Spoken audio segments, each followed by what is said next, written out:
భూ కబ్జాదారుల కబంధ హస్తాల నుంచి తమ భూములను కాపాడాలంటూ వేడుకుంటూ ఉన్నారు ఐలాపూర్ గ్రామ బాధితులు.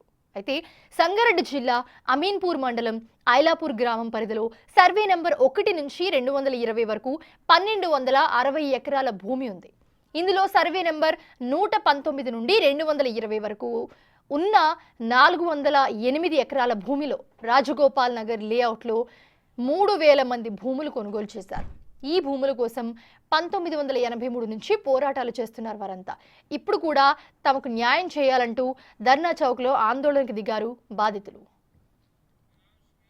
దీనికి సంబంధించిన మరిన్ని వివరాలు మా ప్రతినిధి సాగర్ అందిస్తారు. 1200 ఎకరాల భూమి, 600 కోట్ల రూపాయల విలువ చేసే స్థలం కబ్జాదారుల కబంధ హస్తాల్లో నలిగిపోతుంది.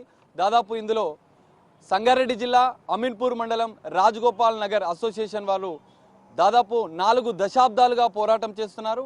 ఇందిరా పార్క్ ధర్నా చౌక్ వద్ద వారు ధర్నా ఆందోళన చేస్తున్న పరిస్థితి నేపథ్యంలో వారి మాటల్లోనే మనం తెలుసుకుందాం. వారి పోరాటం ఇంకా కొనసాగుతుంది, ఇలాంటి న్యాయం కావాలని చెప్పి వాళ్ళు డిమాండ్ చేస్తున్నారు అనేది మనం తెలుసుకుందాం.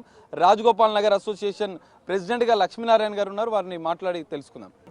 మా ప్లాట్లు వచ్చేసి సేల్ లీడ్ ప్రకారం మేము కొనుక్కున్నాయి. 82 నుంచి 83 నుంచి 86 వరకు మా అందరికీ 3000 మందికి రిజిస్ట్రేషన్ అయిన డాక్యుమెంట్లు ఉన్నాయి. మధ్యన ఈ ఎంక్రోచర్స్ ప్రాబ్లం తోటి మేము అక్కడ వెళ్ళలేకపోతున్నాము, వాళ్ళు బెదిరిస్తున్నారు. కానీ ఎంక్రోచ్మెంట్ మాత్రం బాహటంగా జరుగుతుంది. 23 మేలో మేము ఒక 250 ఇండ్లని కంప్లైంట్ చేసినప్పుడు గవర్నమెంటు రెవెన్యూ డిపార్ట్మెంటు మొత్తం ఒక 400 మంది ఫోర్స్తో వచ్చి తెల్లవారుజామున 4 గంటల నుంచి ఉదయం 11 గంటల వరకు మొత్తం కూల్చేశారు. అయినప్పటికీ ఇప్పటి పరిస్థితి ప్రకారం మళ్ళీ ఆ 250 కాకుండా ఇంకొక 350 ఆ పాత ఇండ్లు మళ్ళీ కొత్తవి వచ్చినాయి. మొత్తం 600 పైన ఇండ్లు అక్కడ కన్స్ట్రక్షన్ అయ్యి ఉన్నాయి. మేము కొన్నది 83 నుంచి 89 వరకు కొన్నారు. మొత్తం 408 ఎకరాల లేఅవుట్ మాది. కిస్టారెడ్డిపేట పంచాయతీ సమితి నుంచి మాకు అప్రూవల్ వచ్చింది. అప్పటి నుంచి మొత్తం ఒక 5 సంవత్సరాలలో మొత్తం రిజిస్ట్రేషన్స్ అయిపోయినాయి. అంత బాగా ఉన్నది. తర్వాత ఎప్పుడైతే 96లో ఒక జాయింట్ కలెక్టర్ గారు వచ్చేసి అది గవర్నమెంట్ ల్యాండ్ అనేసి డిక్లేర్ చేశాడు. ఒక 100 మందికి 200 ఎకరాలు రాసేశాడు అతనే. ఆయనకు అథారిటీ లేకున్నప్పటికీ జాయింట్ కలెక్టర్ గారికి అట్లా అలాట్ చేసేటువంటి అధికారం లేదని అధికారులు చెప్తున్నారు. దాంట్లో ఫ్రాడ్ అయిందని కూడా ఒకసారి కాదు 2 సార్లు దాన్ని రివ్యూ చేశారు. అయినప్పటికీ సెకండ్ సేతువారు కూడా అయ్యింది. సెకండ్ సేతువారు, ఫస్ట్ సేతువారు ఇవన్నీ ఓనర్స్ దగ్గరికి వెళ్ళి మా వాళ్ళు జనరల్ పవర్ ఆఫ్ అటార్నీ తోటే మాకు రిజిస్ట్రేషన్ చేశారు. అయిన తర్వాత ఎప్పుడైతే ఆయన గవర్నమెంట్ ల్యాండ్ అని రాశాడో 12 వరకు మాకు 3 జడ్జిమెంట్లు వచ్చాయి. అది కూడా ప్రైవేట్ ల్యాండ్ అనే వచ్చింది. ప్రైవేట్ ల్యాండ్ అనేది మా ఫేవర్లో వచ్చింది. అయినప్పటికీ మళ్ళీ ఎప్పుడైతే 12లో జడ్జిమెంట్ వచ్చినప్పుడు ల్యాండ్ ఓనర్ పిల్లలు ఇద్దరు అక్కడికి వెళ్తే వాళ్ళని అక్కడ మర్డర్ చేయటం జరిగింది.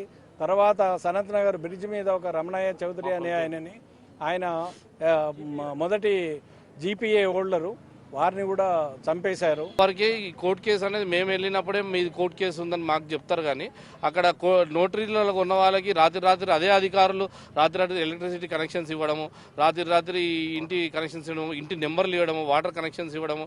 మరి స్టేటస్కో ఇది మాకే వర్తిస్తుందా, అధికారులకు వర్తించదా? మరి జడ్జి ఎక్కడ మెన్షన్ చేయలేదు ఇది వీళ్ళకే వర్తిస్తుంది, ఇది వాళ్ళకి వర్తించదు అని. మరి వాళ్ళు ఎందుకు కోర్టుని అబాయిడ్ చేయట్లేదు? మేము అబాయిడ్ చేసి 4 డికేట్స్ నుంచి వెయిట్ చేస్తున్నాము. ఇది 2వ 3వ తరంకి కూడా వచ్చేసింది. మరి సేల్ డీడ్స్ పెట్టుకొని మొన్న సుప్రీంకోర్టు ఆర్డర్ కూడా వచ్చింది, నోటరీస్ రివోకబుల్ అగ్రిమెంట్స్ ఏవి చెల్లవు అని. మరి only sale deed final authority for the land transfer అని క్లియర్గా సుప్రీంకోర్టు నిన్న తేల్చింది. మరి మళ్ళీ దీనికి వాల్యూ ఉందా లేదంటారా? మరి ఇప్పుడున్న అధికారులే చెప్పాలి. మరి ఇప్పుడు రేవంత్ రెడ్డి గారిని మేము కోరుకునేది ఒకటే అండి, మాకు ఇప్పటికైనా మేము ఇప్పుడు 3rd జనరేషన్స్కి వచ్చేసినాం, ఇప్పటికైనా ఇది ఒక కొలిక్కి తీసుకొచ్చి మాకు ఎట్లయినా ఇక్కడ ఉన్న వాళ్ళ పెద్దవాళ్ళకి చనిపోయిన వాళ్ళ ఆత్మలు శాంతించడానికి, ఇప్పుడు ఉన్న వాళ్ళు వాళ్ళ ఆశలు తీర్చడానికైనా మీరు న్యాయం మాకు జరగాలని కోరుకుంటున్నామండి. నేను థర్డ్ జనరేషన్ అండి.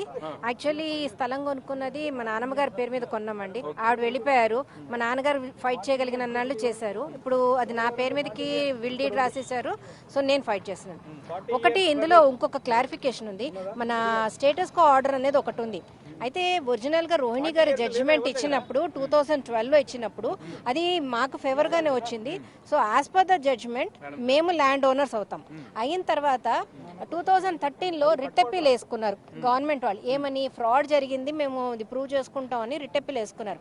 వేసుకున్నప్పుడు ఒక ఇంటరిమ్ ఆర్డర్ వాళ్ళు అడిగితే హైకోర్టు వాళ్ళు ఏమన్నారంటే మీ కేసు ఏం గొప్పగా లేదు, అందుకని నేను మీకు స్పెసిఫిక్గా ఆర్డర్ ఇవ్వలేను. కాకపోతే ఏంటంటే రెస్పాండెంట్స్ అంటే మేము ఎలక్ట్రిసిటీ డిపార్ట్మెంట్ వాళ్ళము ఈ 1200 ఎకరాలు ఎవరైతే ఓనర్షిప్ క్లెయిమ్ చేసుకున్నామో మా అందరికీ ఏమన్నారంటే నేచర్ ఆఫ్ ల్యాండ్ చేంజ్ చేయకుండా మెయింటైన్ చేయమన్నారు.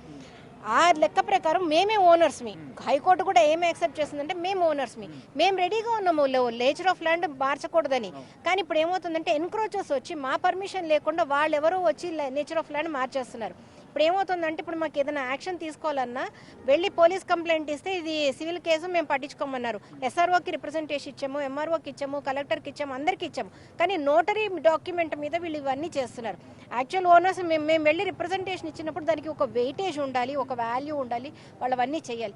ఏమీ చేయటం లేదండి. మా కన్సర్న్ అంతా ఏంటంటే మీకు అన్నీ తెలిసి కోర్టులో కేసు ఉందని తెలుసు, గవర్నమెంట్ వాళ్ళే అపెలెంట్ కింద ఉన్నప్పుడు అది జడ్జిమెంట్ హీరింగ్ అవుతున్నప్పుడు ఇవన్నీ వాళ్ళు చేయకూడదు. దాదాపు 40 ఏళ్లుగా వాళ్ళు న్యాయ పోరాటం చేస్తున్నారు. స్థానిక అధికారులు కూడా కబ్జాదారులతో కుమ్మకై తమ స్థలాన్ని ఎంతో తమ పిల్లల భవిష్యత్తు కోసం కొన్నాం. 2 తరాలు కూడా మారింది, ఇప్పటికీ తమకు న్యాయం జరగడం లేదు. తాజా రేవంత్ సర్కార్ ప్రజా పాలనతో వచ్చినటువంటి సర్కార్ తమకు న్యాయం చేయాలంటే బాధితులు రిక్వెస్ట్ చేస్తున్న పరిస్థితి అయితే మనకు కనిపిస్తుంది. కెమెరామెన్ వేణుతో కలిసి సాగర్, బిగ్ టీవీ.